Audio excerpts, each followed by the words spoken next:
My name is Alan Thomas, and I am looking for my son and daughter, he says. I've been searching for decades. The online response is immediate and overwhelming. Keep sharing, people. This veteran needs our help. Prayers, encouragement, even leads pouring in from around the globe. It is time for this daddy to be reunited with his Wouldn't kids. it be wonderful if Facebook can help find Hope twins? the power of social media will help you find your family. He's using social media. Searching for them. He wanted them. Obsessed with finding his missing children from when he'd been a young Army sergeant in South Korea, another country, another lifetime ago. The twins he'd been forced to leave behind, but could never forget.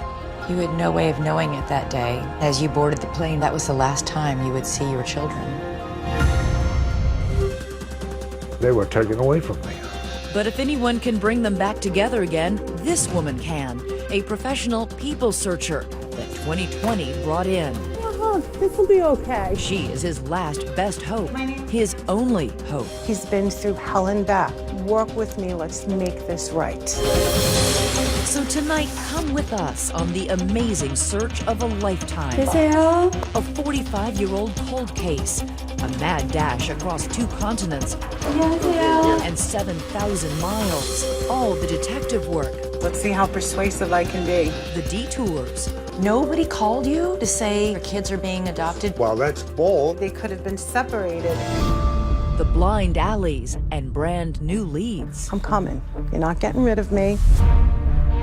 The hope and the heartache. So messed up. And finally, I found both of them. No way. They're both alive. Oh my God! the unforgettable emotion of a family about to be reunited. Are you ready to meet your twins? Tonight on 2020, The Searchers. Good evening, I'm Elizabeth Vargas. And I'm David Mueller. Right here tonight, a story that's perfect for the holidays, as so many families are making plans to come together. But Alan Thomas didn't have his complete family until 2020 stepped in to help. And we brought an ace in the hole with us, Pam Slayton, a professional people finder whose job is to find missing loved ones.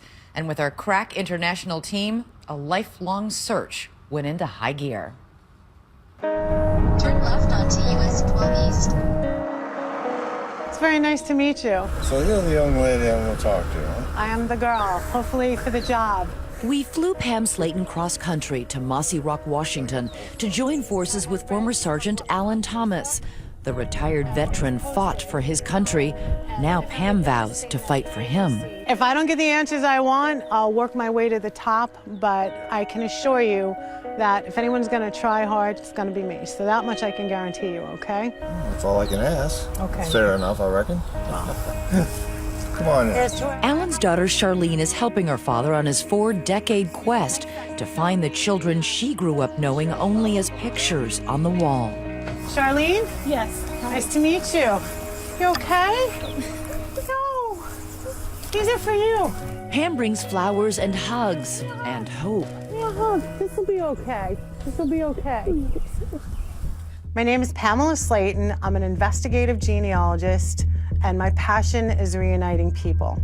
I put in the biological father's name. You may remember Pam's work in a previous episode of 2020. Heartwarming, sometimes heart-stopping revelations about missing loved ones. Person showing up. On a never-ending search for the missing pieces of people's lives. With her husband Mike at the wheel, Pam's personal story is never far from her mind. She too was adopted and tracked down her birth mother. Now she's putting her years of experience to work for Alan Thomas. This is better. His story begins in 1966. The year of Bonanza, the Beatles, and the Baltimore Orioles. Baltimore wins 1-0, sweeping the series in 4 straight over the Dodgers. But half a world away, South Korea is still a divided and dangerous country with its hair-trigger demilitarized zone. And that is where the U.S. Army sent this 19-year-old GI to work on helicopters. I mean, had you ever been overseas before? No. It was the first time I've been overseas. I was excited away and scared, homesick. Korea had a thriving nightlife luring all those young American servicemen, and Alan soon met a woman at the Non-Commissioned Officers Club. Her name was Soon Gi-um. But he had a very American nickname for his new companion. He called her Connie. She was 5 years older than him, with a son from a previous relationship named James. What was she like? Short, petite, very nice. Then Connie got pregnant. Was that a surprise? Yeah. It was a great surprise as far as I was concerned. I think it was with her too, and so yeah, I was all for it. When the time came, September 10th, 1967, Alan rushed Connie to the hospital in Seoul and got another surprise. And when did you find out it was twins? Oh, I didn't find out twins till she had them. Are you kidding? No. Wow, I remember that day. Yeah. What was it like? He's setting eyes for the first time on these two little babies. I loved it. Got a family right now. I was really super proud. Connie and the proud father named the twins Sandra and James.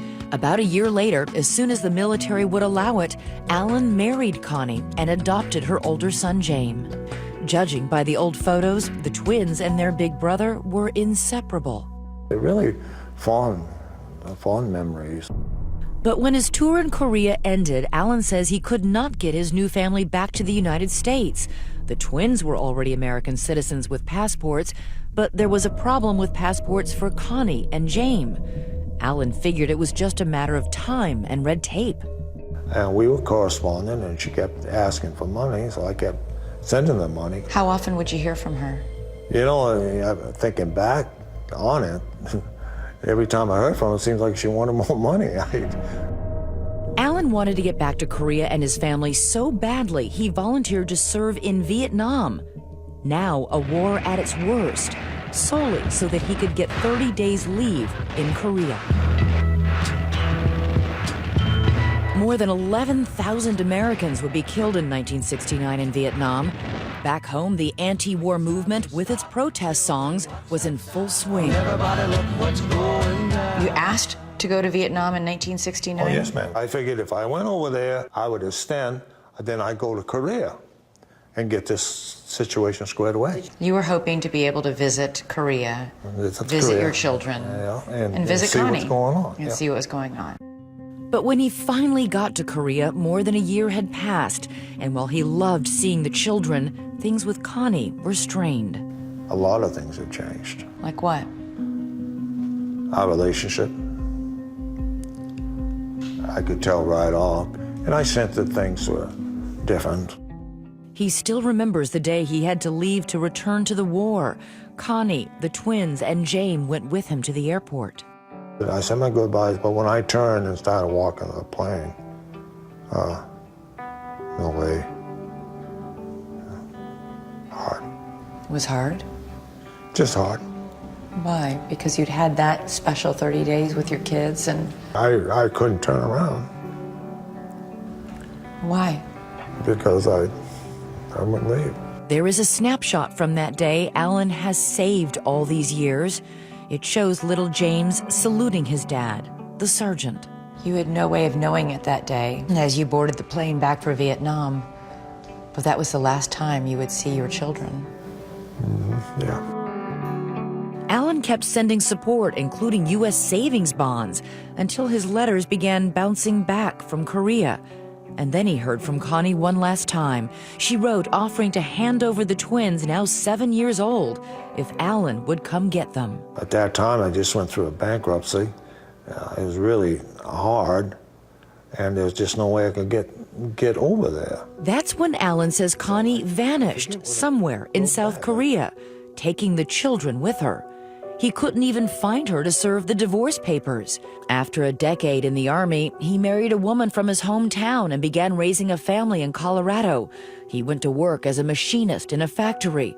But even with his growing family in the United States, Alan never forgot about that family in South Korea.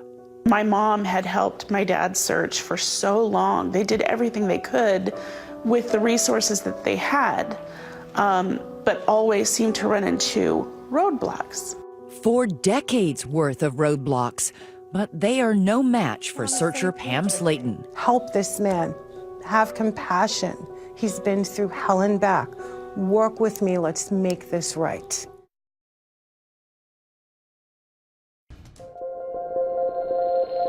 The epic story of a soldier searching for his twins now leaps across time and distance, from an Army airfield in 1960 South Korea to the present day and a home in South Jersey.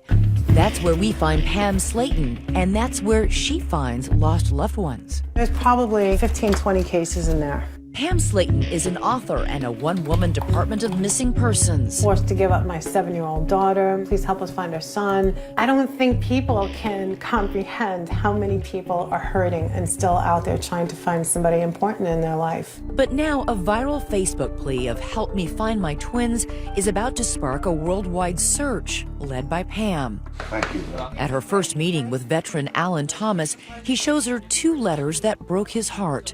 They arrived in the early 1980s from the State Department and the Pearl S. Buck Foundation, an organization that arranged adoptions for thousands of Asian American children abandoned in Korea by their GI fathers. The letters informed Alan his Korean ex-wife Connie had given away their children, the twins. And amazingly, the letters say he would have no legal right to his children. You must have been apoplectic.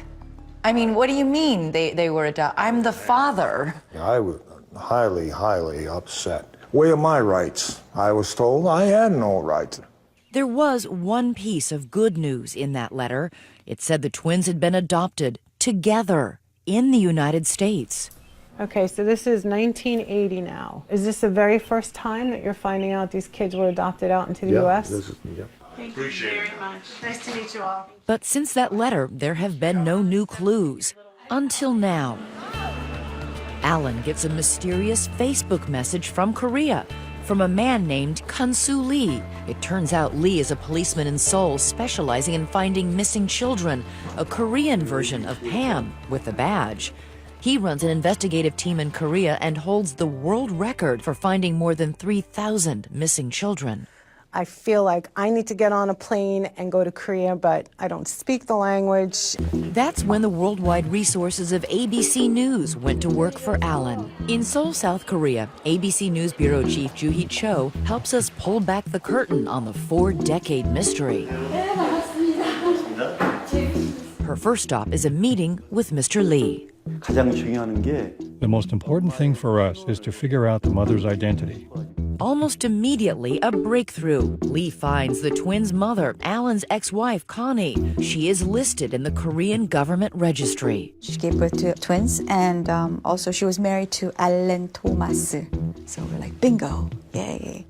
But the registry says Connie died in 2007. It was her heart. So Joo-hee's next stop, on the advice of Mr. Lee, is Korea Social Service, a small adoption agency. Joo-hee mentions Connie's Korean name to the woman at the agency. When I told her the name of Bae Seung-gun and she had twins and there was this whole story on Facebook, I got a feeling that she knew who I was talking about, but she wouldn't admit it. The agency tells her Alan has no right to access the adoption records, but there is someone who does. She said, only siblings have rights to ask for it. She gave me that hint. It's like, wow, we didn't even know that loophole. Remember little James, the twins' older brother, the boy Alan adopted when he married Connie? Joo-hee finds him, all grown up now, married with children. He now holds the key to finding the lost siblings, Alan's twins, back in America. The doors were locked unless James gave you the key, in essence, Yes. with his permission. Yes.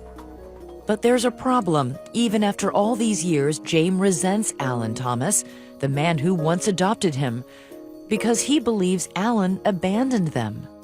When you first contacted James, he wanted nothing to do with you. He said no. Joo-hee goes to visit James and his wife in person. James remembers the day his little half-brother and sister vanished. I came home after school and they were gone. I asked my mother about the twins, and she told me that they went somewhere, so I just accepted that. Joo-hee shares some insight about why Connie may have given up the twins for adoption. What would it have been like for these children in growing up in South Korea, these GI babies? Impossible for the mothers to raise them because they would have been disowned by their family if they If they brought home a mixed-race baby? Yes, absolutely. It was considered that it bad? Yes, it was considered that bad. Still reluctant, James is finally persuaded by his wife to give permission for the adoption agency to release the records. Pam Slayton is in the U.S., ready to receive them. I woke up and I could see that I got an email from Korea. And I can't even tell you how excited I was. This was the break she'd been waiting for. The email explains someone back in Korea had changed the twins' date of birth, making them appear to be a year younger and making tracing them nearly impossible. So you had spent all that time searching? Yes. And had that birth date off by a year and a month? Yeah. But Pam is finding out nothing is easy with this search. And I start working my databases over and over again, and I'm coming up empty again. Even with the correct birth date? Even with the correct date of birth. Ever persistent, Pam goes looking for the twins' adoption records. There are copies in the archives of the Pearl S. Buck Foundation in Pennsylvania. Pam calls, but gets nowhere. And I said, well, please let your boss know I'll be stopping by. I'll be in the area.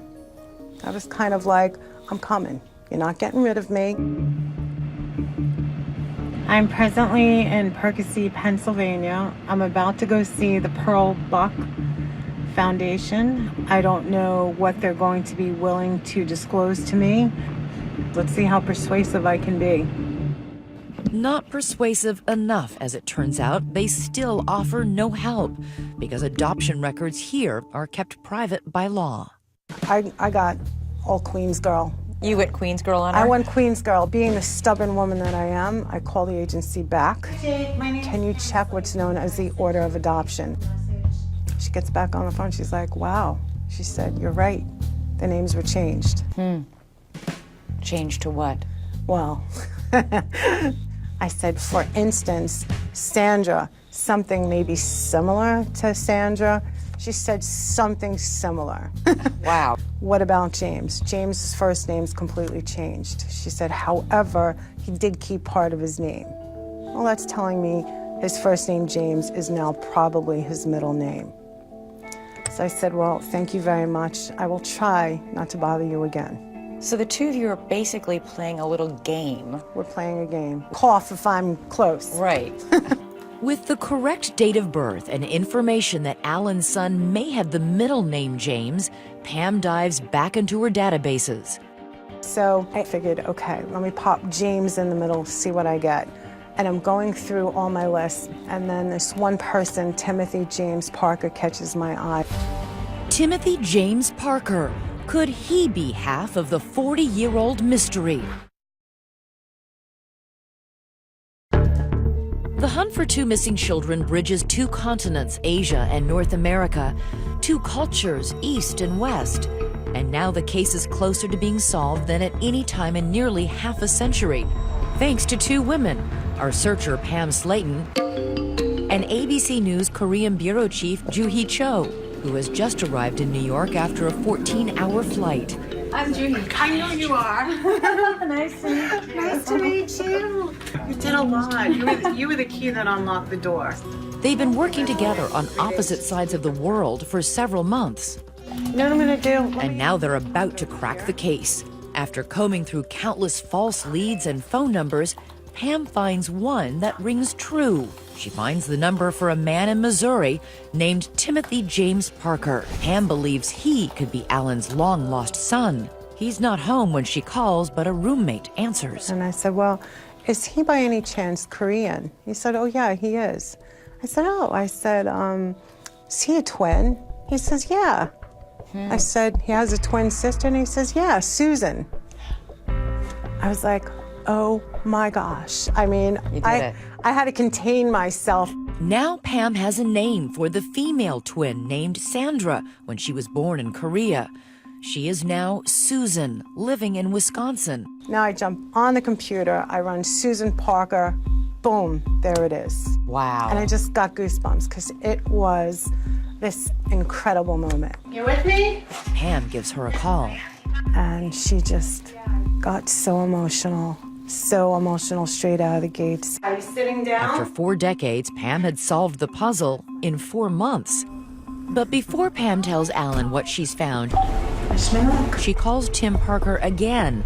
This time, he's home. I called back Tim, and he was a little bit non-trusting of me, and I assured him of my motives. I told him that I was helping someone that was very interested in knowing where he was. So you didn't say it was his father? I didn't. I felt like I needed to sit down with Mr. Thomas before I did anything like that. And he said to me, I'm surprised. I didn't think anyone cared enough about me to look for me. Tim said that? He did. And if he only knew. Wow. Pam believes this is the type of news you need to deliver in person.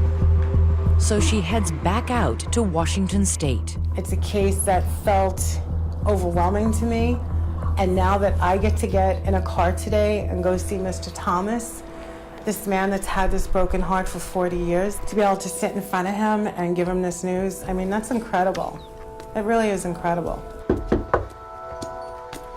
Hey, hello. Come on in, come on. How are you? Oh, I'm fine. How are you? Oh, I'm glad to see you. I'm so glad to see you guys. So I just happened to be in the neighborhood. Well, good. I heard you got some fairly good news. Yeah, I've got progress is what I have. Progress is good news. Oh, okay. When Pam sits down with Charlene and Alan, he's girding for a legal battle. I'm the one that lost all the rights. Now, all of a sudden, they're in the States. Now, I lost all my rights in the States, but I can't find them. What law am I going to go under? I still have the right to know who in the hell adopted them. Pardon me. Alan still hasn't figured out why Pam has returned to his living room. He assumes the search has been in vain. Do you think I came all this way out here to show you paperwork? I don't know. I guess, I don't know. I thought I had to sign something so we can go to court. But if you need me to go to court, I'll go. We don't need to go to court. Why not? Well, did you find out where they are? I found both of them. No way. I found them. They're both alive. And they're in the States? They're in the States. Charlene seems to grasp the significance first. Oh my gosh. Alan looks stunned. I have been slowly chatting with your son. I spoke with him, and he doesn't know that you're searching for him yet, but he is expecting a call today if you're up to it. Oh my God. Oh, yes. Yeah, we're up for it. His immediate knee-jerk reaction is, do they want to talk to me? Is this going to be okay? And I said, they actually both want to talk to you. He was afraid that they thought, and they had thought, that he had abandoned them. Right. And Alan's biggest fear is about to be confirmed. One of the things he said, I said, did you ever think about finding anyone in your birth family? And he said to me, I didn't think it was possible. And he said, and quite honestly, I didn't think anyone ever cared enough about me to look for me. But now, Dad, because he was a little kid and he couldn't know. He didn't understand, but now you're going to be able to show him. That's going to be such a blessing for him. So messed up. They felt abandoned. But Dad, you didn't abandon them. I know that, but they And now did. he gets to know that. After all those desperate decades, the moment Alan has waited for half his life is almost here. But when Pam offers to get the twins on the phone, Alan hesitates. It's all just too much. No, I just gotta get it together. I want to get it together before I make a phone call. It's okay if you cry. It is okay. Anybody would cry. How you I didn't gotta know. take a break, yeah. Take a break. After 40 years and many months of investigation, the story of what happened to Alan Thomas's twins, last seen in Korea, can finally be told. In May of 1976, a plane from Seoul, South Korea arrives at New York's Kennedy Airport. Aboard are two Korean children, brother and sister, twins, Alan Thomas's lost children, coming to live in the same country as their father. If only he had known. Hi. Here she is, the twin Alan named Sandra, now called Susan, all grown up. The little girl in those pictures all those years ago, missing from her father's life for decades. Lost, and now at long last, found. She says all she remembers as she and her brother flew to America is being alone. If there was a tearful, heart-wrenching goodbye with their mother, Susan doesn't remember it. What do you remember about your mom? Sad thing is, I don't remember much. Really? I see her off and on, in and out the door of the house. Mm-hmm. And that's it. I don't recall anything about talking to her, hugs, kisses, nothing like that. She wasn't affectionate with you? I don't recall. She does recall a stay in an orphanage in Korea and then a long flight to somewhere. We were in an airplane. We flew and we landed, and here's some people grabbing us. Someone that we don't even know. Speaking a language you didn't speak? No. Didn't even understand what they're saying either. Right. Oh, I have to just tell you, my heart just breaks. I'm about to cry, but I'm being very strong here. That's a really traumatic thing to happen to two little children. Yes. She and her brother, originally James, now named Timothy James, are taken to their new home in rural Pennsylvania, where they and 5 other adopted children are all raised by Jean Parker, a single mother and a professor at this local university. Susan says someone back in Korea, probably in a misguided attempt to comfort her, had told her that if she didn't like America after 10 days, she could come home. So I counted 10 days, packed my stuff, and started walking.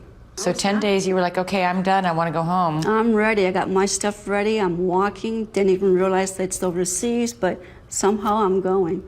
How far did you get? End of the driveway.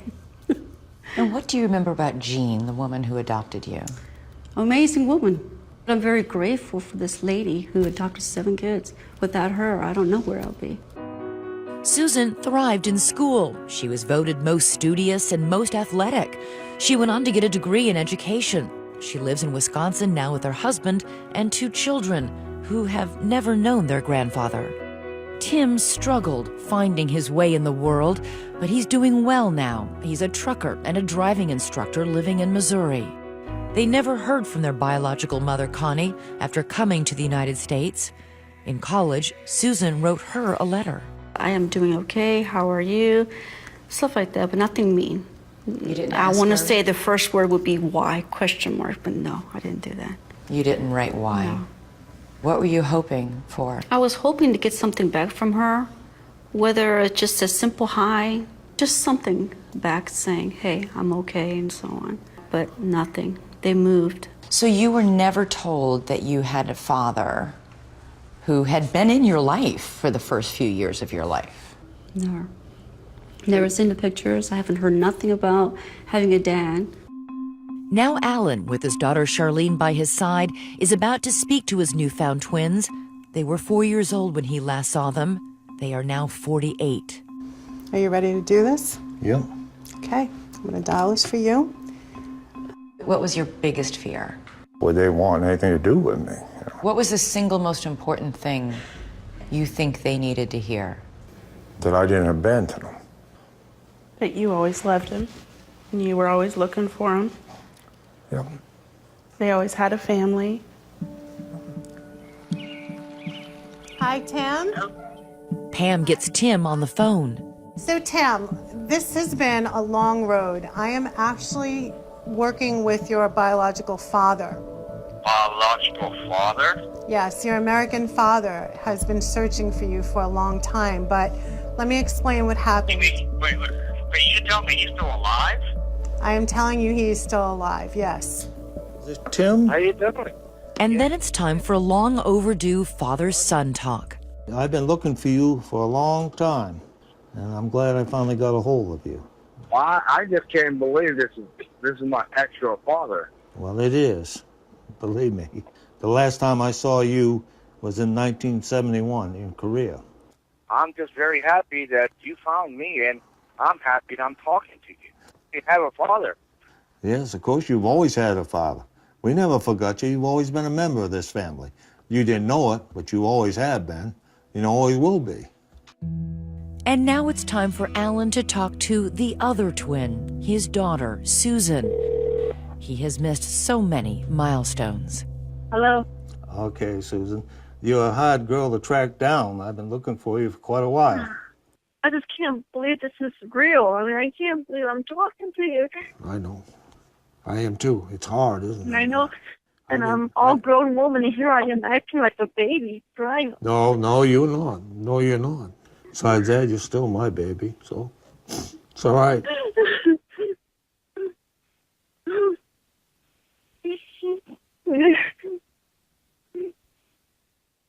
It's okay. Making those emotional phone calls, Alan discovered something that concerned him. How long has it been since you and Tim have seen each other?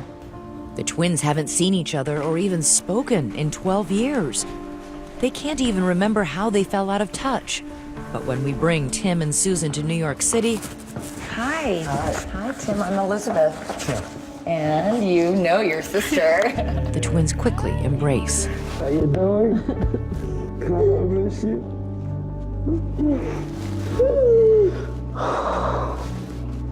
It's been too long. I gotta get coffee, man.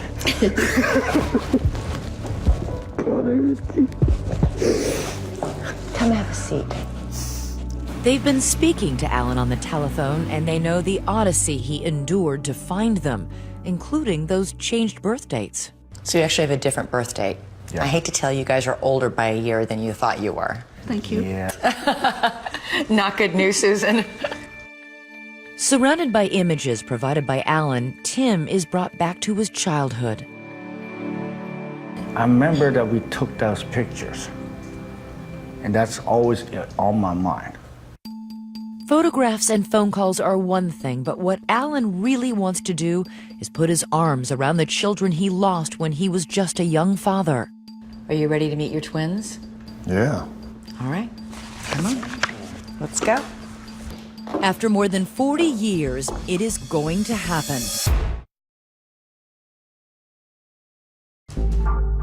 Alan Thomas is about to have a face-to-face family reunion just about half a century in the making. Yeah, that's pretty awesome. Yeah, you guys did a pretty good job.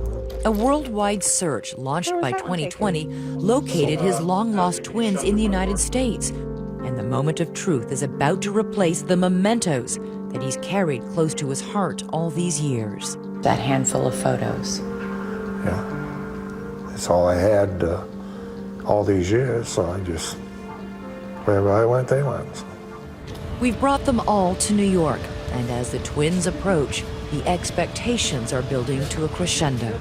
I think we're just real excited to be able to see their face and touch them. Because then it's real? Because, yeah, to me, they still look like the little kids in the picture. Are you ready to meet your twins? Yeah. All right. Come on. Long time. Let's go. How many years in the making? 40-something years.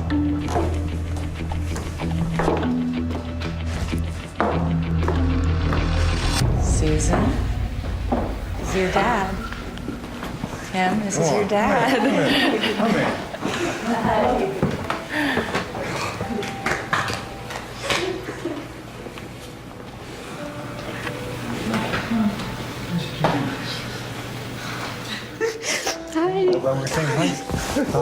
Yeah.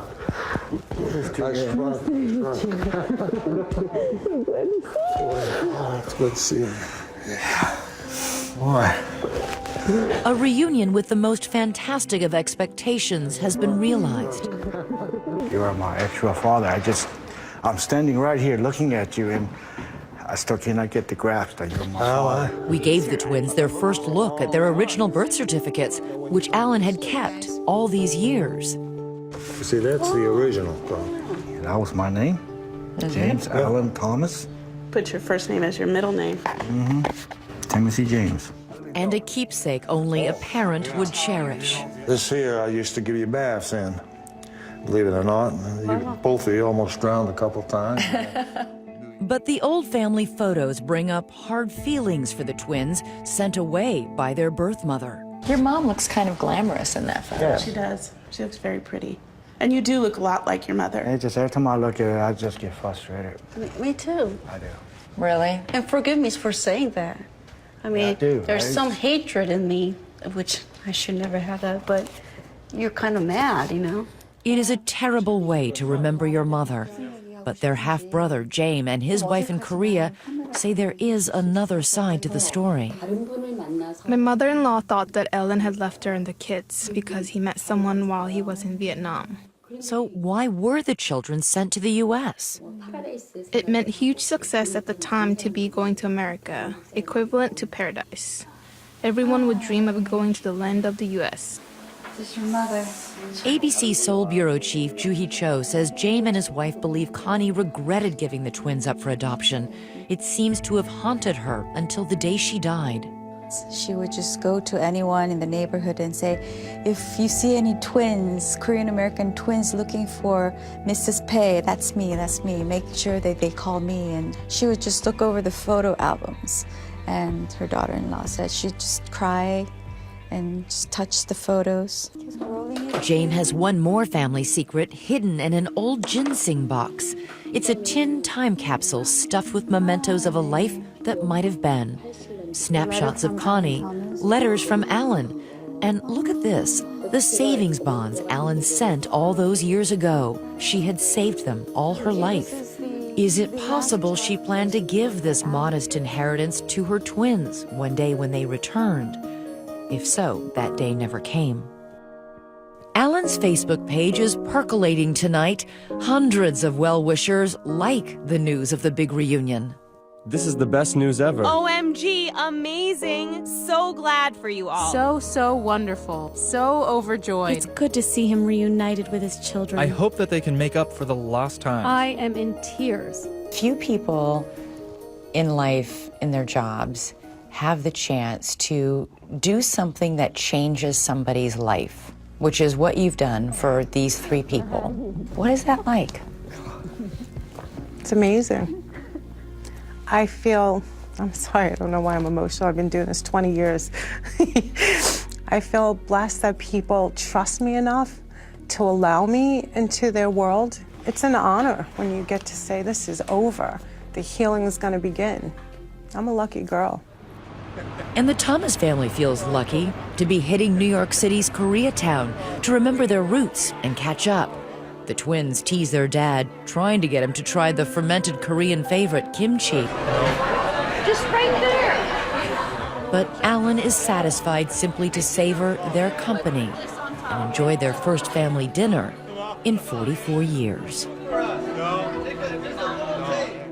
We are so happy that family can finally be together. And if you have a lost loved one you've been searching for, let us know. Go to our website at abcnews.com/2020. We may contact you about a future Searchers story. Incredible reunion. Thanks so much for watching tonight. I'm Elizabeth Vargas. And I'm David Muir. From all of us here at 2020 and ABC News, have a good night. Great weekend.